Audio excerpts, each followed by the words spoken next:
दशामाता व्रत कथा। सालों पहले नल नामक एक राजा राज किया करते थे। उनकी पत्नी का नाम दमयंती था। दोनों अपने दोनों बेटों के साथ सुखी जीवन जी रहे थे। राजा के शासन में प्रजा भी काफी समृद्ध और सुखी थी। कुछ समय बाद होली दशा का त्योहार आया। दोपहर के समय जब रानी अपने कमरे में आराम कर रही थी, तो एक ब्राह्मण महिला राजमहल आई और रानी से मुलाकात करने की इच्छा जताई।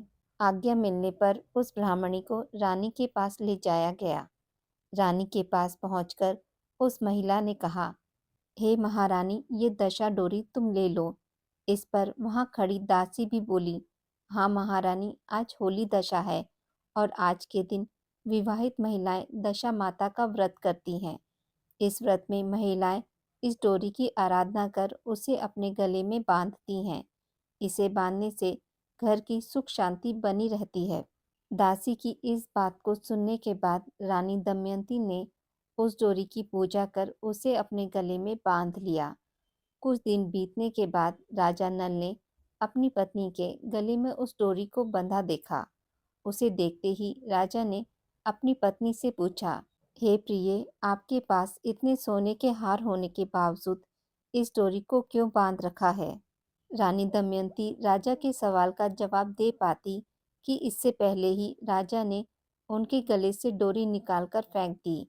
इसके बाद रानी ने जमीन से डोरी उठाई और कहा, महाराज, यह कोई सामान्य डोरी नहीं है।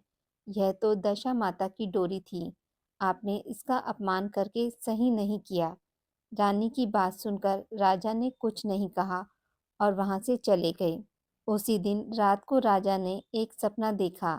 सपने में दशा माता एक बूढ़ी औरत के रूप में आई और राजा से कहा, हे राजन, अब तेरी अच्छी दशा समाप्त हो रही है और बुरी दशा की शुरुआत होगी। तुमने मेरा अनादर करके सही नहीं किया। इतना कहकर वह गायब हो गई। इस घटना के बाद जैसे जैसे वक्त बीतता गया, वैसे वैसे राजा का शौर्य कम होता चला गया। समय के साथ साथ राजा की संपत्ति और सुख शांति सब खत्म होने लगी। धीरे धीरे उनका परिवार भूख से तड़पने लगा। अपनी इस स्थिति से परेशान होकर एक दिन राजा नल ने अपनी पत्नी से कहा, आप हमारे दोनों बेटों को लेकर अपने माता पिता के घर चली जाइए। इस पर रानी दमयंती बोली, नहीं स्वामी, मैं इस हालात में आपको अकेला छोड़कर कहीं नहीं जाऊंगी। आप चाहे जैसी स्थिति में रहें, मैं हमेशा आपके साथ ही रहूंगी। यह सुनकर राजा ने कहा, ठीक है, फिर हम किसी दूसरे देश चलते हैं। वहां हम जीवन यापन के लिए कोई काम कर लेंगे। राजा की बात मानकर रानी दमयंती उनके साथ अपने दोनों पुत्रों को लेकर दूसरे देश जाने के लिए राजी हो गई। राजा नल जब अपने परिवार के साथ दूसरे देश जा रहे थे, तभी उन्हें भील नामक राजा का राजमहल दिखा। राजा नल ने भील के यहाँ अमानत के रूप में अपने दोनों बेटों को छोड़ दिया। इसके बाद वह अपनी पत्नी के साथ आगे का सफर तय करने लगे। कुछ दूर जाने के बाद राजा को अपने दोस्त का घर दिखा। उसे देख राजा नल ने अपनी पत्नी से कहा, चलो तुम्हें अपने मित्र से मिलवाता हूँ। कुछ ही देर में राजा अपने दोस्त के घर पहुंच गए। उनके दोस्त ने दोनों का खूब स्वागत किया। फिर राजा के दोस्त ने अपना कमरा दोनों को सोने के लिए दे दिया। राजा और रानी जब उस कमरे में गए तो उन्होंने देखा कि वहां एक मोर की प्रतिमूर्ति पर हीरे से जड़ा एक सुंदर सा हार टंगा है। उसे देखते देखते दोनों सो गए। बीच रात अचानक रानी की नींद टूटी। उसने देखा कि वह बेजान मूर्ति हीरे का हार खा रही है। रानी यह देखकर हैरान हो गई और उसने तुरंत राजा को जगाया। राजा नल भी इस दृश्य को देखकर दंग हो गए। फिर दोनों ने सोचा कि सुबह होने पर अगर दोस्त ने पूछा कि हार कहाँ गया तो क्या जवाब देंगे। इसी सोच के साथ चोरी के इल्जाम के डर से दोनों रात को ही महल छोड़कर चले गए। अगली सुबह राजा का मित्र और उसकी पत्नी उस कमरे में गए। वहां उन्होंने देखा राजा नल और रानी दमयंती नहीं थे। तभी उसकी पत्नी की नजर उस मोर की मूर्ति पर पड़ी। हीरे का हार गायब देखकर वो बोली, आपके मित्र कैसे निकले? हीरे का हार लेकर भाग गए। इस पर राजा के दोस्त ने अपनी पत्नी से कहा, नहीं प्रिय, ऐसा नहीं है। मेरा दोस्त कभी भी चोरी नहीं कर सकता। तुम उसे चोर मत कहो। उधर राजा नल और उसकी पत्नी जब वहां से निकले तो कुछ ही दूर चलने के बाद रास्ते में राजा की बहन का घर आया। राजा ने एक दूत से अपनी बहन के घर खबर भेजी कि उसके भैया और भाभी वहां आए हैं। राजा की बहन ने दूत से पूछा कि वह दोनों कैसे हैं। इस पर दूत ने बताया, दोनों पैदल चलकर आ रहे हैं और वे बेहद दुखी भी लग रहे हैं। दूत की बात सुनकर बहन अपने साथ खाना लेकर उनसे मिलने पहुंची। अपनी बहन से मिलकर राजा नल ने अपने हिस्से का खाना खा लिया, लेकिन उसकी पत्नी ने अपने खाने को उसी जगह जमीन में दबा दिया। इसके बाद राजा और रानी दोनों वहां से आगे सफर के लिए निकल गए। कुछ दूर जाने के बाद उन्हें एक नदी दिखाई दी। राजा नदी के पास जाकर मछलियों को पकड़ने लगे। कुछ मछलियां पकड़कर उसने रानी से कहा, आप ये मछलियां भूनिए, मैं आसपास के इलाके से कुछ और व्यवस्था करके आता हूँ। इतना कहकर राजा एक गांव गए। वहां एक व्यक्ति सभी को भोजन करा रहा था। राजा उसके पास गए और अपने लिए कुछ भोजन मांगकर पत्नी के पास लौटने लगे। तभी रास्ते में एक चील ने उन पर हमला कर दिया और खाना गिर गया। भोजन गिरने के बाद राजा दुखी हो गए। उन्होंने सोचा, अगर खाली हाथ जाऊंगा तो रानी समझेगी कि मैंने खुद खा लिया और उनके लिए कुछ नहीं लाया। इधर रानी भी जब मछलियां भून रही थी तो वह जिंदा होकर नदी में लौट गई। यह देखकर रानी भी उदास हो गई। उसे लगा कि जब राजा आएंगे तो मछलियों को ना देखकर सोचेंगे कि सारी मछलियां मैं ही खा गई। तभी राजा वहां पहुंचे और उन्होंने चील वाली बात रानी को बताई और रानी ने मछली के जीवित होने का किस्सा सुनाया। कुछ देर बाद दोनों बिना कुछ खाए ही आगे की ओर चल दिए। आगे बढ़ने के बाद रानी दमयंती का घर आया। यह देख राजा ने अपनी पत्नी से कहा, तुम्हारा मायका आ गया है, हम दोनों यहाँ कोई काम ढूंढ लेते हैं। रानी ने सिर हिलाते हुए राजा को सहमति दी। कुछ ही दिनों में रानी एक राजमहल में दासी का काम करने लगी और राजा नल भी पास के ही एक तेल की दुकान में लग गए। ऐसे ही दिन बीतते चले गए और होली दशा का त्योहार दोबारा आ गया। पर्व मनाने के लिए सभी रानी और दासी नहाकर तैयार हो गई। राजमाता को अपने बाल बनाने थे, इसलिए दासी बनी दमयंती उनकी मदद करने लगी। फिर दमयंती के बाल बिखरे हुए देखकर राजमाता दासी के बाल संवारने की कोशिश कर रही थी कि उन्हें दासी के सिर पर एक निशान दिखा। उसे देखते ही राजमाता भावुक होकर रोने लगी। राजमाता को रोता देख दासी ने पूछा, आप भावुक क्यों हो गई? राजमाता ने जवाब दिया, मेरी एक बेटी है जिसके सर पर ऐसे ही निशान है। यह देख मुझे उसकी याद आ गई। यह बात सुनकर दासी ने कहा, हे माता, मैं ही आपकी वो बेटी हूँ। अब मेरी हालत ऐसी हो गई है क्योंकि मैं और मेरा परिवार बुरी दशा से गुजर रहे हैं। हमें दशा माता का अभिशाप मिला है। यह सुनकर राजमाता ने कहा, बेटी, तूने ये सारी बातें मुझसे अब तक छुपाकर क्यों रखी? इसके जवाब में बेटी ने कहा, अगर मैं यह बात आपको बता देती तो मेरे बुरे दिन समाप्त नहीं होते।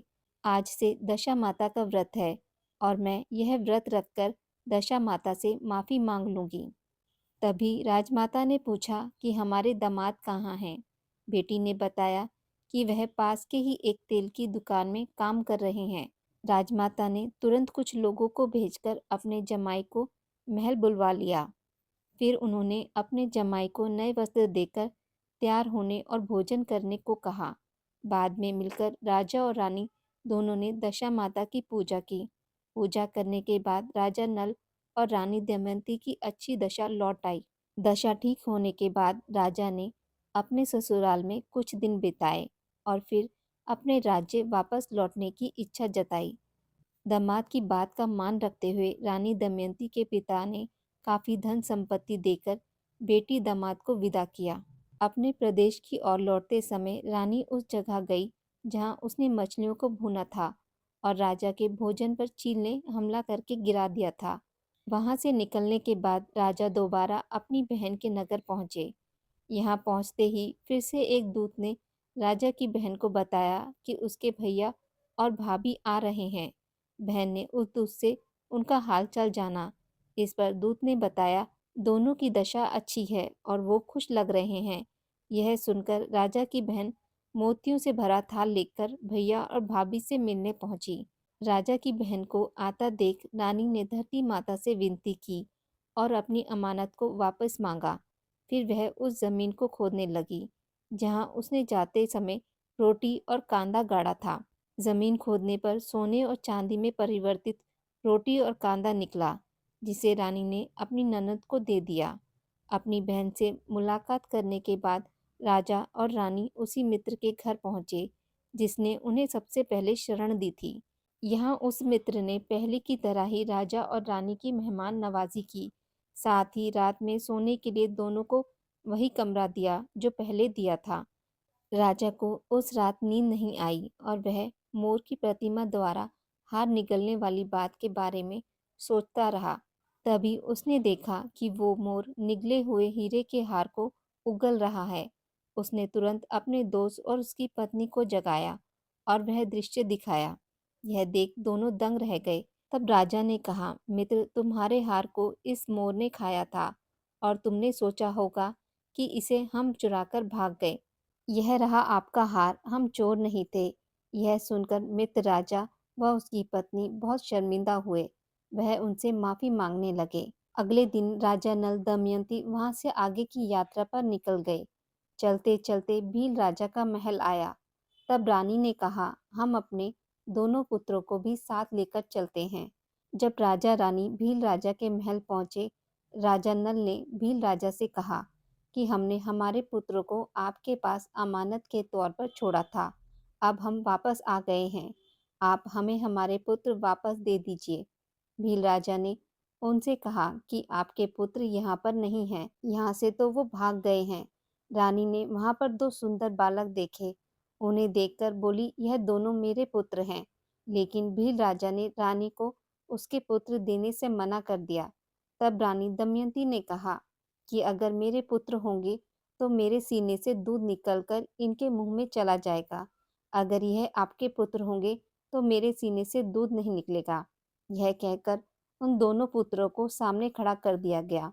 रानी के सीने से दूध निकलकर उनके मुंह में चला गया तो रानी ने कहा, यह मेरे पुत्र हैं। ऐसा कहकर वह अपने पुत्रों को लेकर वापस अपने राज्य को चले गए। राज्य पहले जैसा खुशहाल और सुख समृद्ध हो चुका था। प्रजा ने राजा और रानी का स्वागत किया। उसके पश्चात राजा नल और रानी दमयंती ने प्रजा में ढिंढोरा पिटवाया कि सभी सुहागिन स्त्रियां चैत्र मास की कृष्ण पक्ष की दशमी तिथि को दशा माता का व्रत करेंगी, जिससे हमारे राज्य में खुशहाली आएगी। उसके पश्चात सभी राज्य की सुहागन महिलाएं दशा माता का व्रत करने लगी। दशा माता जैसा राजा नल और रानी दमयंती के साथ किया, वैसा किसी के साथ मत करना। जैसा राजा नल रानी दमयंती की स्थिति सुधारी, उनको सुख समृद्धि प्रदान की, वैसी सबको करना। आज की इस वीडियो में बस इतना ही। मित्रों, अगर आपको मेरी वीडियोस पसंद आती हैं तो इसे लाइक और शेयर ज़रूर करें और पूजा पाठ से जुड़ी जानकारी के लिए मेरे चैनल को सब्सक्राइब करना ना भूलें। धन्यवाद।